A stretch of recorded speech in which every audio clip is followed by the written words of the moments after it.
Where's the best place to go fishing? It's where other people have already stocked the water.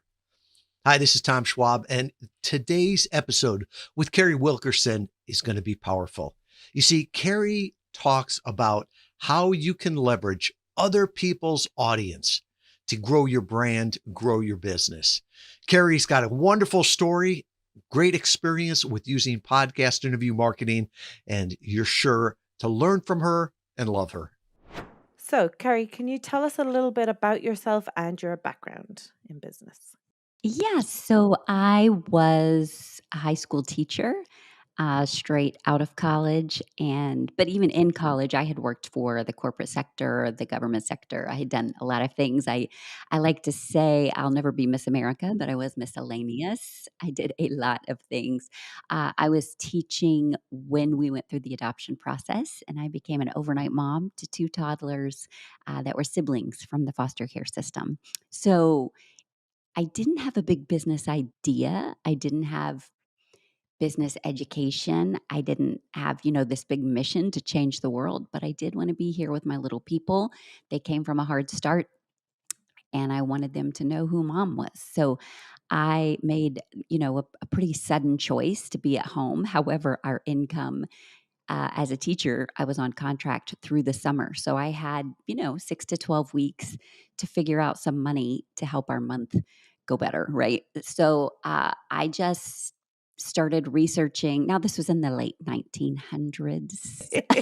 I love that So I term. went Makes me feel ancient. Yep. So I went to the library. I started researching like what can I do at home? I have a degree. I have lots of great skills. There's this thing called the internet. I'm pretty sure I should be able to leverage that. And that's what I started doing. I just started doing some things at home using my skills to create income. And it evolved over time. And pretty soon, since I was an early adopter, pretty soon within the next few years, I started a website just to connect other people that were also working at home and maybe feeling like this was a new frontier because it was. And our brand just grew from there. People started asking me to tell them how to do it. So I started coaching and started speaking. And it just evolved from a need. It didn't evolve from a wish or a dream or a vision or this, I've got to have this big multi-million dollar idea. I think a lot of times we sabotage ourselves because we think, oh, when I have the next original idea, I wasn't having original ideas. As a matter of fact, as a mom of new toddlers that had a lot of high needs, I didn't have a lot of brain space for original idea. I really was looking for who had done this before, and there weren't a lot of people that had done it before. So that's how I started. Now I'm a keynote speaker. I coach high. High income founders, about five a year. And then I have online products and trainings so that I can reach more people who have the same goals, who want to be working at home or want to leverage their business using online tactics and strategies and don't want to feel like they're having to start from scratch like we did. That's a big change in a very short amount of time. But as you said, there weren't people doing that at the time. So you were ahead of the curve because most people only thought about working online when the pandemic hit.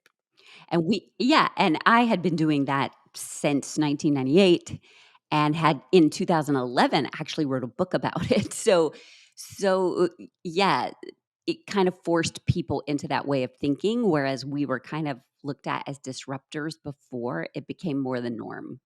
Yeah, that's exciting. And as you said, you wanted to like leverage the talents you already had, but be able to bring them to a different way that suited your family more and helped other people as well. And we're going to talk all about growing your brand by leveraging other people's audience. So, Yeah. what does that mean to you in as far as your approach to podcast interview marketing and the way you approach different people and organizations? Yeah, this was never like podcasting, first of all, wasn't even around as far as I knew when I first started, but it made sense to me to get in front of crowds other people had already assembled. So my first few businesses were um, when I was marketing that service-based business, I would say, "Who is my ideal audience?" Who's already got them in a group. Like, who's who and that goes way back to direct sales and network marketing. Like, if you're looking at Tupperware or Mary Kay or those kind of groups, they would say, "Where are the buyers gathered?" Well, if they're not already gathered, why don't you gather people in your living room and let me get in front of your audience? So this is not a new idea. This is not a radical shift. This is Tony Robbins saying, "Who's having seminars? Who can I go speak for?" Before he held his own, before he had his own name, he was speaking in front of other people's audiences. Zig Ziglar, same thing. Jim Rohn, all the people that we think of as old school, it was the same thing. The technology and the platform has just changed. So I'm married to a fisherman, and, it'd be silly to go fish in a swimming pool. Well, why? Well, because there's no fish there. So where has someone already stocked the pond or fed the fish or created the climate? That's where you need to go. So I think we tend to overthink, overcomplicate, and now people come on the scene, they go, "Oh, I have to get in front of a lot of podcasts." Stop thinking of it that way. Think, who already has some people assembled? If you're marketing to a faith-based community, how do you get in front of churches? How do you get in front of, those Bible study groups? Dave Ramsey did a brilliant job of that with financial peace. He said, "Where are Christians gathered? They're gathered at churches. What if we give them curriculum and they start talking to people about, financial freedom?" Brilliant. That was podcasting before it was podcasting, right? So, I think it was never really strategic. It was just about, if I'm gonna be away from my toddlers, if I'm going to grow this, how do I get in front of the right people who have already gotten together, who have already assembled themselves or been assembled by somebody else? Now the technology means we can just jump in front of a microphone from our own homes and be in front of these audiences. And further, we can identify the really specific types of audiences. You want to get in front of groups of women, you want to get in front of middle-aged women, you want to get in front of middle-aged women that are empty nesters, you want to get in front of middle-aged women that are empty nesters that are going through menopause. Search your podcast lists. You want to go through women who are midlifers, who are going through menopause, who are empty nesters, who have been abandoned by their partner of 20 something years. Now, with podcasting, we can do, a little bit of what, probably not a popular term, but it's kind of like sniper marketing. Like, we can really hone our sights in super clearly on which audiences are best for our messages. Whereas radio broadcasting used to just be bleh, and you hoped it landed on somebody that it applied to. But now it's just so much better, so much more efficient, such a great use of technology, so affordable, honestly. And I just love it. For instance, not to date today, but we're having inclement weather here. So we can't go anywhere, but I'm still up and dressed and working with my audience globally. Why? Because of podcasting and because of technology. And I don't have a complicated and expensive setup, and I don't have extraordinary training in this area, but I know who the audience is. Yes, and that touches on a very like a point that's very important in interview valet as well. We always say that bigger is not better, better is better. And you mentioned aiming for the pool where the fish are already sitting. It's much better to do your due diligence and find the right target audience, because there's no point speaking to 20,000 people if only two of them are actually listening to you.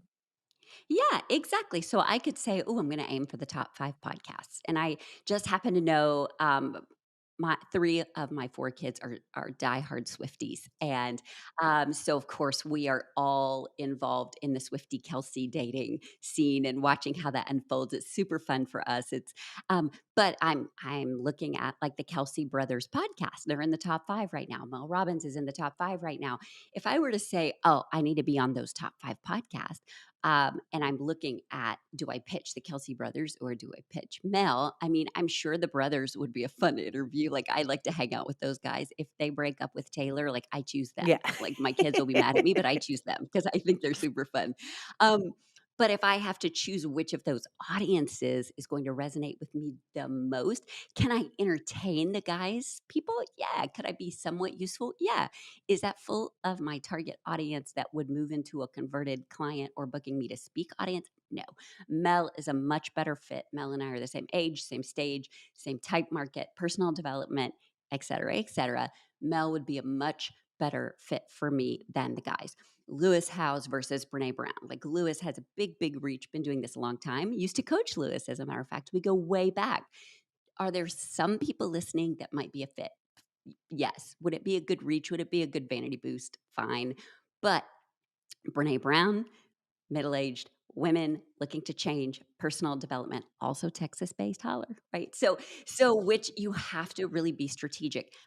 But to your point, I could pitch those guys and be any of those four and maybe get booked with my reputation, probably get booked within the next few months. Or I could reach out to 10 to 15 micro podcasts with really engaged audience, get much quicker yeses, much better and active social promotion, and meet my needs faster. So an engaged audience is who you want, a specific audience is who you want, and you only need one of the really right people listening. I've gotten six-figure speaking contracts from having one right person in the audience at the right time. So it's not about the top 5. It's not about the top 10. It's not about the vanity ones. It's not about the big names. It's about their audience and how engaged they are and how excited they are to have you.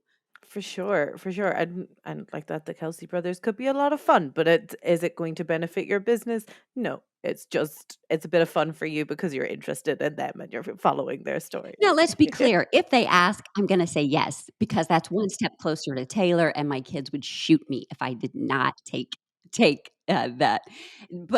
But would that be usable content for me? Would it be, not necessarily, no. So, when you're time-starved, when you're opportunity seeking, when you're looking for fastest growth possible, make sure you're looking really wisely and not with your ego, your vanity, or miracle seeking. Like we don't have to go on American Idol. We can now stream independently, right? We don't have to have them to make music. For sure, for sure. And when you're narrowing down on your target audience, what do you take into consideration, or what would you advise other people take into consideration? Yeah, if I were doing this intentionally and purposefully and growing, like at this point now, people come to me and I have to intentionally say yes or no, right?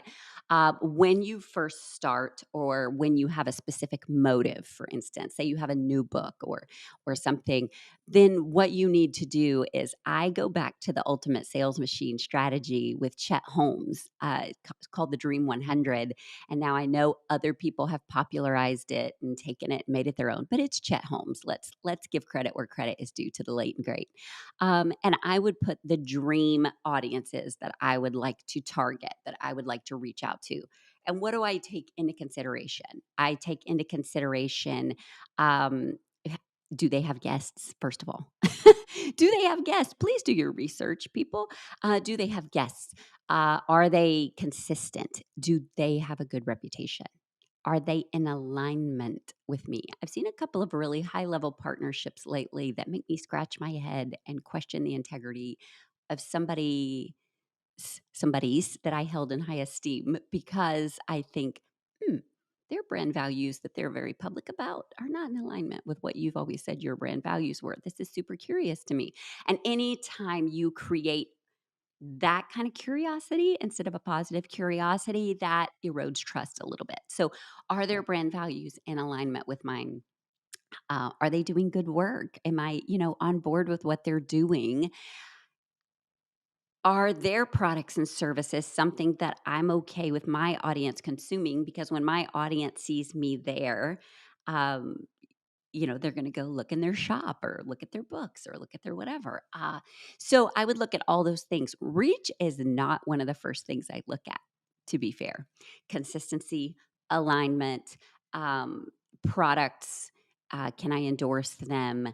And also, I learned my lesson the hard way. I've started listening to some of their past episodes because some people just really aren't great interviewers. And I can carry a lot by myself, but I shouldn't have to. Like, come on. So I do like to look at some skill level to I also like to consider how do they promote it? Do they circulate short form clips of video? Are they actively socially promoting, or are they just checking off boxes and trying to get things done? So there are a few things you look at with quality control, with value control, but reach is further down the list. But with their reach, is it the right person for me? Is it the right person for me? Is it the right audience for my book? Is it the right audience for to book me for speaking? Is it the right audience to hire me for coaching? Is it the right audience to get on my email list and buy products? Like, which of my audience buckets does it fall into? If it's not an audience fit, I'm really okay saying no. I really am. This is something I've done early on, back when it was Blog Talk and Blog Talk Radio and even blog posts, because I was a mom and because I had a big reach, people would want me to, be on their parenting blogs or their child-friendly product blogs or their, things that were not aligned with my list, and my growth was always business. Always business. And they would get really bent out of shape or not understand that I wouldn't go be on the mommy blog about childproofing your house when really it wasn't in the best use of my time. If I had been doing bulk saturation, are there some people on that mom blog that might have wanted to start a business? Yes. But I also had 4 kids of my own. Eventually, we added 2 more. And so was that the best use of my time? Was it the best return on my time investment, energy investment, resource investment? And no, it wasn't. So those are all some things that over the years we've looked at. It wasn't about, hey, how many people do you reach? That wasn't the first and best thing. It was, who are you reaching? Are they the right human that they're reaching? For sure. And I've listened to a couple of your previous podcasts before, and I know you're really great at building that kind of human connection with the host. So, what kind of tips and tricks do you do to build that genuine connection with a host rather than just using podcast marketing as salesy? Because I know you're really good at actually making that connection and being genuine about it, which is great. Well, because I am genuine. Yeah, yeah. I mean, Ryan Dice, who he and I go way, way back in online marketing, and he says you just can't fake giving a darn. You just can't fake it. I mean, you can, but maybe not for very long. But I genuinely do care about people, and I don't see it's what I said earlier. I never looked at being on other people's stages as strategic. I just thought, okay, where are the audiences and how can I serve them? So when you and I are talking, I'm thinking, what does your audience need to hear? Like, how can I help? How can I be most useful in this moment? How can I coach them through these few moments that they've invested with me? Because I don't maybe it boils down to I don't take for granted that we have limited time, we have limited energy, limited resources. And so I'm really honored that people are listening or watching. I'm really honored that that the host is going to entrust their people to me. That may go way, way back to my dad being in military. And, when your unit was called in to serve someone else or a dignitary or, a political figure, like that was a big, big honor. Or when he retired and went into the ministry, if he invited somebody else to speak in his pulpit, like that was huge. You didn't do that carelessly. You did it cautiously and carefully. And so those 3 C's I probably need to write down. Those would probably be a good speech somewhere. But you really I feel like hosts when they ask me, they've already vetted me and they're trusting me. And so how can I best steward that trust? And that's by caring about the humans that are on the other end, which is maybe why I have never focused on how many listeners, how many downloads, how many whatever, because they're not downloads. They're not streams to me, they're humans. And so I've always visualized people in a room. Here's an example. A friend of mine hit 100,000 subscribers on YouTube a couple weeks ago, and they were just really celebrating the subs. Subs is what they kept saying. I said, "Listen, that that's a Super Bowl stadium. Look what you just did. Every time you talk to them, every video that you shoot, you have to envision yourself standing on stage. Those people have paid for that ticket. Those people have made travel arrangements. Those people have showed up for your Super Bowl. And so now it's your job to serve them in the time that they've given you." So I think that helps with connection. Anybody that's watching this video, um, will see that I'm making eye contact with the camera. That helps. I'm also not saying y'all and you guys and everybody listening. It's a first person conversation. It's you and me because that's how we ingest and that's how we connect. So I would say those are a couple of reasons, but also I like to chat with the host ahead of time. Like, what would you like to get out of this? Now, Tom and I have a great personal connection. We go way back. I love what he's up to. I love what he's doing. And so when you do have a personal connection or work to create the personal connection, it's more natural. But the fact is you should have a connection to the person listening. You should conduct the interview as if you're sitting with a friend. What advice would you give your best friend? How would you chat with your best friend about it? Because it's not about you in this moment. It's about the person listening, the one. It's about the one human that needs that one bit of encouragement, that one admonition, that one you've got this, that one you can keep moving, that one tactic, that one strategy, that one story. And it never ceases to amaze me what people pull out of my speeches or interviews. People will email me, number one, about things that I don't remember saying. I have to go back and listening and say, oh, I don't even remember telling that story. Or the one thing they'll latch onto, which I will think of as a throwaway comment.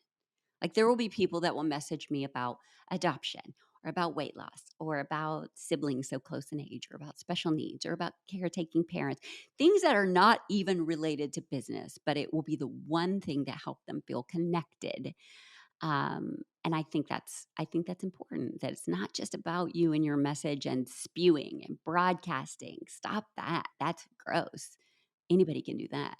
But can you connect with people in a meaningful way and help them hear you? Because when they feel seen, even if you can't see them, when they feel seen or when they feel talked to instead of at, it makes a huge difference. One of my biggest compliments, Dr. John C. Maxwell, the leadership guy, everybody listening knows John C. Maxwell, came to a keynote of mine. And afterwards he said, okay, I just wrote a book on connection. He said, but I've never seen anyone like you talk with an audience the way you do instead of talking at the audience. You talk with them. He said, I've just never seen it done quite that way. And so I don't know how to reverse engineer it. I don't know how to make it a formula or sell it. What I'm saying is they're humans. Just don't get caught up in the stats, the numbers, the metrics, the transactions. It's about the humans. I just had a call earlier with a client, and I was saying they're a new client, and I was saying that something very similar, that the difference with podcast marketing is that they could write blogs till the cows come home, but with speaking on a podcast, the listener will be able to feel their personality, build that trust because of their genuine nature, um, and build that connection before they ever actually get on a discovery call with them, or before they even click on their website. But they'll be able to build that connection through just listening to a genuine conversation through podcasting. Yeah, it's a great rapport builder. It's a great trust accelerator, if you want to say that. But the other thing is um, you can't underestimate the value of your voice being in their head. Like I tell people, if I could just be the voice in your head, or just the one on your shoulder tapping you, saying, you've got this, you can do this, stop doubting yourself, or oh, you have permission, or oh, whatever. Um, Voice is really powerful, right? And I think I underestimated that, but a few years ago, I was at an event and there were thousands of people at this event, and we were in a really crowded, like, entryway. I had kind of gone under the radar, like, I wasn't a keynote speaker there. I wasn't, a sponsor or anything. I was just an attendee, and I'm moving through this foyer, and all of a sudden, I hear somebody say, "Hey, I hear Carrie. I hear Carrie. I don't see," and it wasn't a friend. It wasn't somebody I knew. They said, "I hear Carrie Wilkerson. I don't see her yet, but I hear her. I know that she's here. I need to find her." And I thought, "What? What? Wow. Wow. Okay." Now, first of all, it was a little terrifying, but but but also I thought, "Okay, if we really want to build authority and credibility and trust and intimacy and all those things, voice is super helpful." And I think, let me sound like the old person here for a minute because I am, but I think that's something that's missing right now, something that our kids and something that millennials even are missing. We spent a lot of time on the telephone growing up. We spent a lot of time connecting with our friends and talking through things. We had to talk to their parents. There are a lot of those parents that I could still recognize their voices now because I had to say, "Hello, Mrs. Johnson, this is Carrie. Is, Elizabeth home?" Right? Um so we connected a lot through voice. We could hear upset, we could hear intonation, we could hear emotion, we could hear excitement, we could hear all those things. And now in a stage and age of texting and email and messaging, we're missing out on the nuances of connection. Emojis cannot replace emotion. Um, Punctuation cannot infer the same way that intonation can. And so I think podcasting, people are finding, and maybe they can't even reverse engineer, they don't even know this is why, but podcasting, Facebook Lives, Instagram stories. Something I wrote in my journal yesterday was, if you think we're more connected than ever, then I think you're probably missing the point that people are following influencers in order to have best friends. They're following these influencers who are really just living their normal everyday lives. Come with me to the kitchen while I make my shake. Come with me in here while my son and I get dressed for the day. Like, they're hanging out with people because they've stopped hanging out with people. And so I think something that podcasting does and accelerates is human connection and all of those things that we're missing with our actual relationships and our actual friendships and our actual community, I think. I'm the exact kind of person who will put on a podcast while I'm doing the dishes to keep me company if the house is quiet. And um, uh, so yeah, if somebody rings my phone, I'm like, why are they ringing? Why are they not texting first? You know. No, we have to arrange this phone call for a time when I'm ready. Um, Exactly. but it's and you're dead right. Emojis don't really they don't convey tone. They might have a cute little face, but they don't convey tone. Like, very easy misunderstood and misconstrued. Same with texts, especially if somebody isn't great with grammar, it can be very easily misinterpreted. But when you hear somebody speak and you hear the tone and the the the way they're kind of phrasing their words and their even the in between ers and ahs, you can get that feeling of what they really mean and what their Yeah, intention is. exactly. And this is something I work on with my kids a lot is I'll say that's not a text conversation. That's a face-to-face conversation. That's an in-person conversation. Please do not try to resolve this conflict over text. It will not happen. It will not happen. It's going to get worse before it gets better and it could blow up the relationship. So please have this in person. So that it's I think it's why we're loving podcasting because we can understand people, hear people, and we give them more grace because we can hear them explain themselves or the assumption is not as high. Yes, for sure, for sure. And what is it, to assume makes an ass out of you and me, so we don't want to go down that Exactly. route. Exactly.